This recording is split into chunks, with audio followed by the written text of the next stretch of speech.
आशा करता हूँ आप सब बहुत अच्छे होंगे। मेरा नाम है सिद्धांत अग्निहोत्री। स्टडी क्लोज पे आपका बहुत बहुत स्वागत है। हरियाणा सरकार ने ये 54 साल पुराना ऑर्डर जो सरकार ने पास किया था कि एम्प्लॉइज जो हैं वो आरएसएस को ज्वाइन नहीं कर सकते, इसको स्क्रैप कर दिया है। तो हम बात करते हैं, हरियाणा सरकार ने ये डिसीजन लिया है। ये 54 साल पुराना रूल है।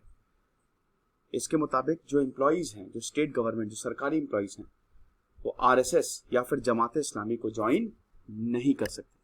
ठीक है, अगर आप इसके मेंबर है तो आपको हटा दिया जाएगा। ये चीज इन्होंने हटा दी। ये डिसीजन में, ये जो डिसीजन आया है ये इन्होंने हटा दिया है।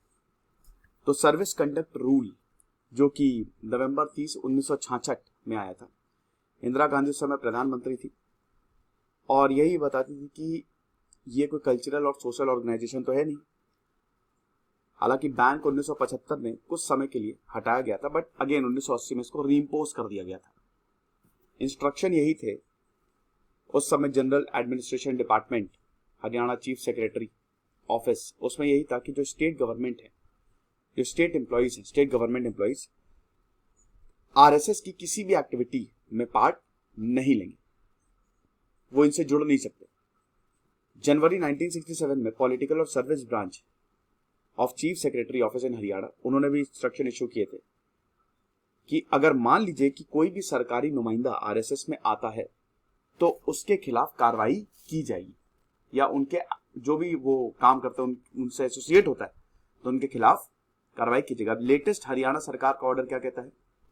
हरियाणा के चीफ सेक्रेटरी विजय वर्धान 11 अक्टूबर 2021 को इन्होंने, मतलब परसों, इन्होंने ये लेटर इशू किया कि Haryana civil service rules 2016 government employees conduct, politics और इलेक्शंस में बात हो रही है। यहाँ पे आप एसोसिएशंस को ज्वाइन कर सकते हैं।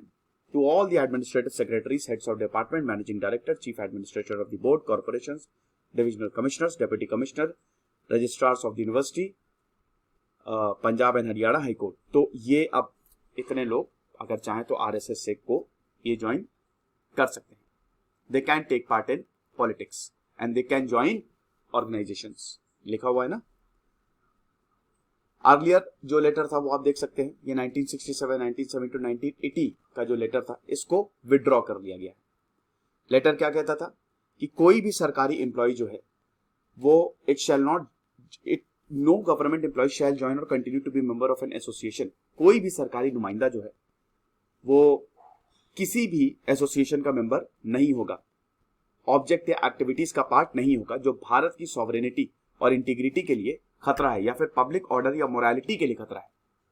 ओके, अच्छा, बाकी राज्यों का क्या हिसाब किताब है? जैसे जम्मू एंड कश्मीर में तो अगर मान लीजिए कि आप ज्वाइन करते हैं ये ऑर्गेनाइजेशंस, तो आपको सैक हटाया जा सकता है और आपको गिरफ्तार भी किया जा सकता है। जैसे जमात इस्लामी जो है, इसको बैन किया गया है 5 सालों के लिए यूएपीए के तहत। 28 फरवरी 2019 का नोटिफिकेशन आया है। और अगर मान लीजिए अभी जो रिसेंट ऑर्डर है 2019 का, वो ये भी कहता है कि अगर आप किसी जमात इस्लामी के कोई मेंबर है, उसके खिलाफ, मतलब उसके साथ अगर आप एक छत के नीचे भी रहते हैं तो भी आपको डिसमिस, आपको उस पद से हटाया जा सकता है। राजस्थान में क्या है, आरएसएस और जमात इस्लामी और 17 और ऑर्गेनाइजेशन की मेंबरशिप प्रोहिबिटेड है सरकारी ऑफिशियल्स के लिए। सरकार जो है वो डिसिप्लिनरी एक्शंस आपके खिलाफ ले सकती है। अगर आपने मान लीजिए कि कोई पोस्ट डाल दी सोशल मीडिया पे इन ऑर्गेनाइजेशंस के खिलाफ, मतलब इनके लिए सपोर्ट दिखा दिया, तो भी आपके ऊपर कार्रवाई की जा सकती है, आपके ऊपर एक्शन लिया जा सकता है। मध्य प्रदेश में शिवराज सिंह चौहान ने 2006 में इस बैन को हटा दिया था, जैसे ये चीफ मिनिस्टर बने थे। तो ये चीज है। और ये आरएसएस के लिए मध्य प्रदेश में, मतलब आप आरएसएस को ज्वाइन कर सकते हैं। 2016 में ये रिपोर्ट आई थी कि कुछ आरएसएस मेंबर्स जो हैं, they were also prohibited from joining government services in Goa. कुछ आरएसएस मेंबर का सरकारी सर्विसेज में हुआ था, लेकिन गोवा में इनको ज्वाइन नहीं करने दिया गया। 2015 का छत्तीसगढ़ सरकार का ये नोटिफिकेशन है कि सरकारी नुमाइंदे जो है वो आरएसएस को ज्वाइन कर सकते हैं और उनकी एक्टिविटीज में भी पार्ट ले सकते हैं। हिमाचल प्रदेश ने भी, जो प्रीवियस बीजेपी सरकार थी, उसने ये रिस्ट्रिक्शन हटा लिया था। देखिए, अगर आरएसएस की बात करें तो आरएसएस की मैंने बायोग्राफी कह रहा हूँ, आरएसएस की मैंने हिस्ट्री कवर की है बायोग्राफी फॉर्म में, तो आप देख लीजिएगा। राष्ट्रीय स्वयंसेवक संघ के भी हेडगेवार की मैंने बायोग्राफी रिव्यू की है, और मोहन भागवत की मैंने अभी जो जनरल सेक्रेटरी हैं, सर कार्यवाह, सबसे बड़ी पोस्ट जो होती है मोहन भागवत, मतलब सर संघ चालक चीफ, उनकी भी बायोग्राफी रिव्यू की है, तो आप वो भी देख सकते हैं। मतलब आरएसएस की, क्योंकि मेरा काम ही था बायोग्राफी रिव्यू करना, बहुत सारी, ऐसा शायद ही कोई हो जिनकी बायोग्राफी मैंने नहीं रिव्यू की हो। तो अगर हम बात करते हैं आरएसएस की, राष्ट्रीय स्वयंसेवक संघ, तो ये बेसिकली एक राइट विंग ऑर्गेनाइजेशन है, आपको पता ही है, नेशनलिस्ट है, एक वॉलेंटियर ऑर्गेनाइजेशन है, और संघ परिवार इसको बोला जाता है। आरएसएस को 1925 में फाउंड किया था, और 2014 तक, मतलब अभी इसके 50 से 60 लाख मेंबर्स हैं, ऐसा। और आरएसएस की शाखाएं चलती हैं, इस तरह की कुछ यूनिफॉर्म होती है, आप देख ही सकते हैं तस्वीर पे। और आरएसएस जो है वो हिंदू राष्ट्र की कल्पना करती है। आरएसएस अपने आप को कल्चरल ऑर्गेनाइजेशन रिप्रेजेंट करते हैं, पॉलिटिकल ऑर्गेनाइजेशन नहीं है, हालांकि ये हिंदू नेशनलिज्म को एडवोकेट करती है। और ग्रुप जो है वो उसमें हायरार्की है, there is a national leader in this group. और मुझे बताने की जरूरत नहीं है कि बीजेपी में आरएसएस का बहुत बहुत बहुत बड़ा प्रभाव है।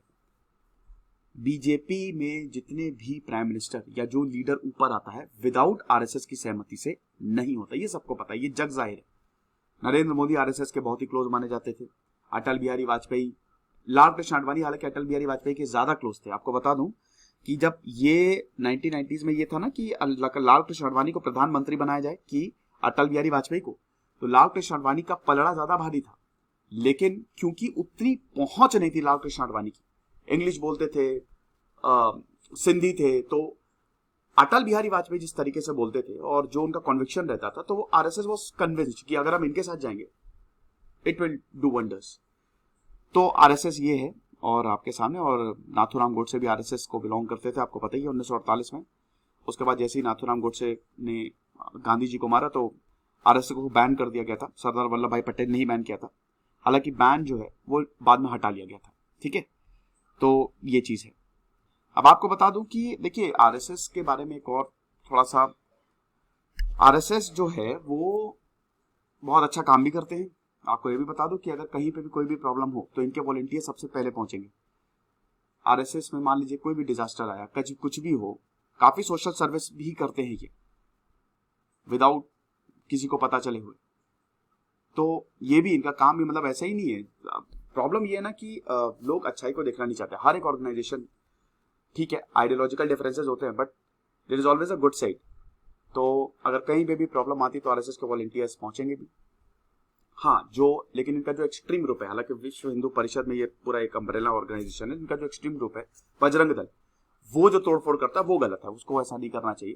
लेकिन आरएसएस एक तरीके से काफी लैंड रिफॉर्म्स हो गया या कास्ट रिफॉर्म्स हो गया, तो काफी ज्यादा इन्होंने रिलीफ एंड रिहैबिलिटेशन हो गया, काफी इन्होंने पार्ट लिया है। कहीं पे भी कुछ भी दिक्कत होती है तो सबसे पहले इनके वॉलंटियर्स पहुंचते हैं।